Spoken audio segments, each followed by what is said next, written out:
urugo rufite umugore udasenga, urwo nta rugo ruba ruhari. Urugo rufite umugabo adasenga, urwo nta rugo ruba ruhari.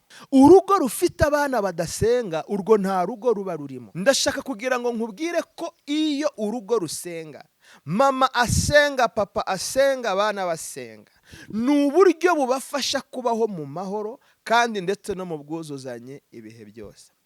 Isi turimo ntago ari ubutaka, si amazi, si inyamaswa, si ibimera, si n'ibiguruka.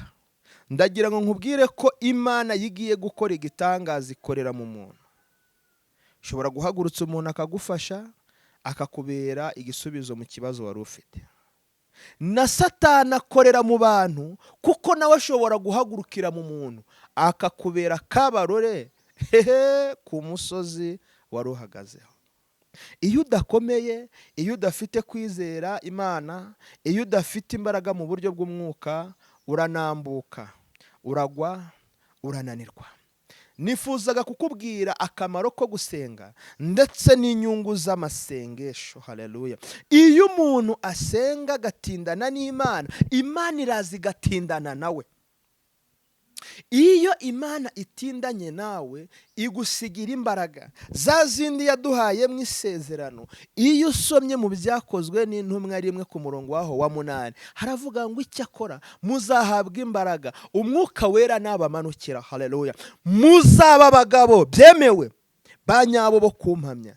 Saho gusa, yaba mu midugudu mutuyemo, yaba mu tugari murimo, yaba mu mirenge murimo, yaba mu turere muherereyemo, yaba intara mubarizwamo, yaba ibihugu muhagazemo, ndetse yaba n'imigabane mwicayeho, muzaba abagabo nyabo bo kumpamya. I Yerusalemu, i Yudaya, ndetse n'i Samariya no ku mpera z'isi. Imana itugirire neza cyane. Ndakwifuriza gusenga. Gusenga nibwo buryo bumwe bwa nyuma ndetse n'ubwa mbere. Wikora shortcut, wica hirya, wijya ku ruhande. Gusenga nibwo buryo bwonyine bushobora kugufasha guhindura ikintu cyangwa ibintu, cyangwa bikagufasha kubaho gutura mu mahoro, mu buzima bugaragariye ndetse n'abantu imbaga nyamwinshi. Ndakwifuriza gusenga wowe uri kunyumva, waba uri umusore cyangwa uri umukobwa, waba uri umumama cyangwa se umupapa. Ndakwifuriza gusenga kuko inyungu zo gusenga ni nyinshi. Ni nyinshi cyane. Ntiwakirirwana na madamu wawe musenga ngo nimutaha muterane inkokora, ntibishoboka. Ntabwo waryama usenze uri kumwe n'abana bawe mwicaye mwasenze ngo buke murwana, ntibishoboka. Kubera ko za mbaraga z'amasengesho zirabaproteja, zirabagota.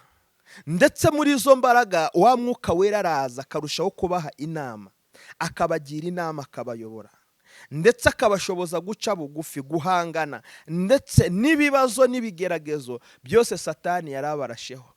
Ndetse nabyo ubwabyo yo bije bikumva amasengesho, ako kanya bicika intege kuko byamaze kumva iki? Amasengesho. Imana igutuze mu isi y'amasengesho adasanzwe. Isezerano rishya ry'Imana riture muri wowe, kandi umugabane mu buzima bwawe ubu wo gusenga Imana, kuko muri uko gusenga ariho hazavamo impinduka. Imana iduhane umugisha, kandi nkwifurije gusenga uhereye none n'ibihe byose.